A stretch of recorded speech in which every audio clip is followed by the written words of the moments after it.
National वार्ता न्यूज़.com के लिए मैं वीरेंद्र देव गौड़, पावन सिद्धेश्वर महादेव धाम बंजारावाला से।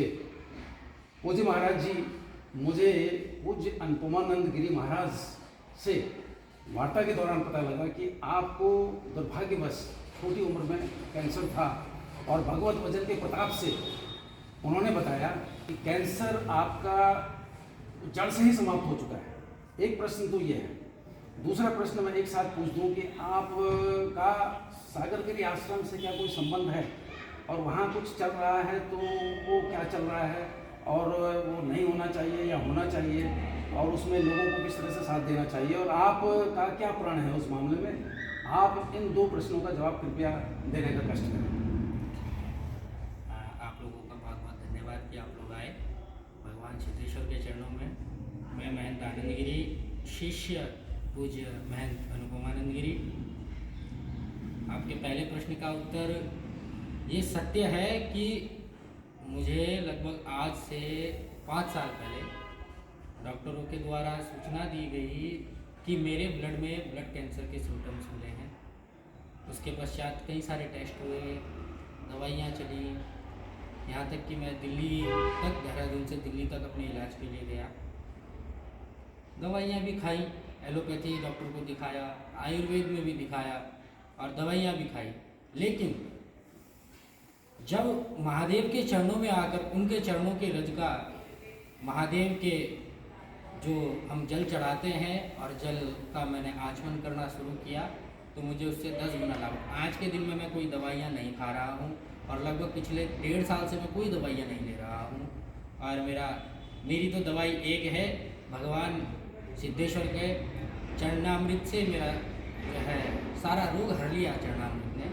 और दूसरे प्रश्न का उत्तर कि सागरगिरी आश्रम मेरा क्या संबंध है, तो भैया जहाँ साधु वहाँ से मेरा संबंध है। और सागरगिरी जी महाराज हमारे गुरु थे, क्योंकि हमारे बुजुर्ग संत थे और बुजुर्ग संत हमारे गुरु समान है। तो सागरगिरी जी महाराज हमारे पूजनीय थे, वंदनीय थे और उनके आश्रम से हमारा सदैव लगाव रहेगा। और जो वहाँ पर चल रहा है फिलहाल, जो मुझे सूचनाएं हैं, वहाँ पर जो चल रहा है बहुत उचित कार्य चल रहा है, क्योंकि जिन लोगों का उस आश्रम से कोई लेना देना नहीं है, जो लोग वहाँ मात्र उस आश्रम की भूमि के लिए आए हैं, उन लोगों का वहाँ पर उन लोगों को अधिकार जताना इसका कोई मतलब नहीं बनता। वो स्थान संत महात्माओं के लिए है, समाज के लिए है, समाज की सेवा के लिए वो जगह है, समाज के उत्थान के लिए वहाँ से कार्य होने चाहिए। और तो बहुत सुंदर कार्य सागरगिरी आश्रम में चल रहा है और मैं नित्य प्रति व्हाट्सएप के और फेसबुक के माध्यम से देखता रहता हूँ। वहाँ नित्य प्रति कुछ न कुछ नए नए कार्यक्रम चल रहे हैं, कभी प्रभात फेरियाँ चल रही हैं और योगा अभ्यास वहाँ पर चल रहा है। वहाँ पर जो है नित्य भंडारे भी चल रहे हैं। तो बड़ा सुंदर और सराहनीय कार्य वहाँ पर चल रहा है पूज्य महाराज श्री द्वारा, और बड़ा ही सुंदर। और देखिए, मेरा संकल्प तो यह है कि अगर सागरगिरी आश्रम के लिए मेरी किसी भी प्रकार से आवश्यकता पड़ेगी तो मैं सदैव तत्पर हूँ। सागरगिरी आश्रम के लिए मैं सदैव तत्पर हूँ। वहाँ के लिए किसी भी प्रकार से मेरी वहाँ आवश्यकता पड़ेगी, जैसा गुरुदेव का आदेश होगा मैं वैसा करूँगा। इसका अर्थ ये होगा, गिद्ध दृष्टि जमाए लोग परास्त होंगे, धर्म जीतेगा और वह पावन स्थली अध्यात्म और भगवत भजन और लोक कल्याण के काम आती रहेगी। और यह तभी संभव है जब उसको दुष्टों के चंगुल से बचाया जा सके, क्योंकि दुष्ट लोग पूरी ताकत लगाए हुए हैं। कोर्ट में भी मामला चल रहा है। महाराज जी, आपने जो बताया ये लोगों के लिए प्रेरणा का विषय है। बिल्कुल, कि भगवत भजन में इतनी ताकत है। आप महादेव की शरण में आए और महादेव की शरण में आकर चरणामृत ग्रहण करते रहे और उससे आपका कैंसर का क्योर हो गया, जबकि एलोपैथी हार चुकी थी, एलोपैथ हाथ खड़े कर चुके थे और अब आप पूर्ण रूपेण स्वस्थ हैं। तो इसमें कोई दो राय नहीं है, दो मत नहीं है कि भगवत भजन में बहुत शक्ति है। हम लोग यही चाहते हैं दरअसल कि भगवत भजन की शक्ति का लोगों को आभास हो, उसकी गरिमा का आभास हो, उसके महत्व को पहचान सके, समझ सके और सनातन संस्कृति को आगे बढ़ाने के में अपनी भागीदारी सुनिश्चित कर सके। आपको अंत में कुछ और अगर महत्वपूर्ण कहना है, कोई मार्गदर्शन देना है, तो आपको स्वागत है। देखिए, मैं एक बात आप सभी से कहूँगा और कहना चाहूँगा कि हम लोग भगवान को तो मानते हैं लेकिन भगवान की नहीं मानते। भगवान ने शास्त्रों में, पुराणों में, गीता में, भागवत में हमें बहुत सारी शिक्षाएं दी हैं। और एक श्लोक आता है, विष्णु चरणोदकम पित्वा पुनर्जन्म न लभ्यते। भगवान के चरणों के रज का, चरणामृत का जो पान करता है, इस संसार के आदि व्याधि से तो दूर रहता ही है। अकाल मृत्यु हरणम सर्व व्याधि विनाशनम। अकाल मृत्यु हरी जाती है उससे और सारे आदि व्याधियों का नाश होता है।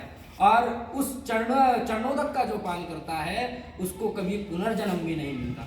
तो ये तो हमारे पुराण हमें बता रहे हैं। और देखिए, हम शिवलिंग पे जो जल चढ़ाते हैं, क्यों चढ़ाते हैं, इसका क्या रीज़न है? क्योंकि शिवलिंग से पॉजिटिव एनर्जियाँ निकलती हैं।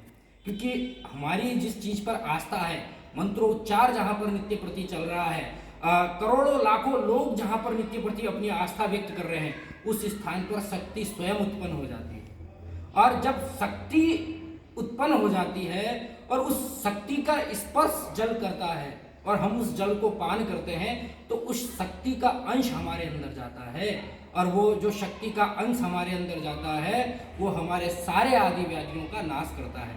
और ये मैं तो प्रत्यक्षदर्शी हूँ, मैं अपना अनुभव मैं आप लोगों के साथ शेयर कर रहा हूँ। ये मेरा अनुभव है, ये किसी की मैं आंखों देखी नहीं बता रहा हूँ या कानों सुनी नहीं बता रहा हूँ, ये तो मेरा स्वयं का अनुभव है।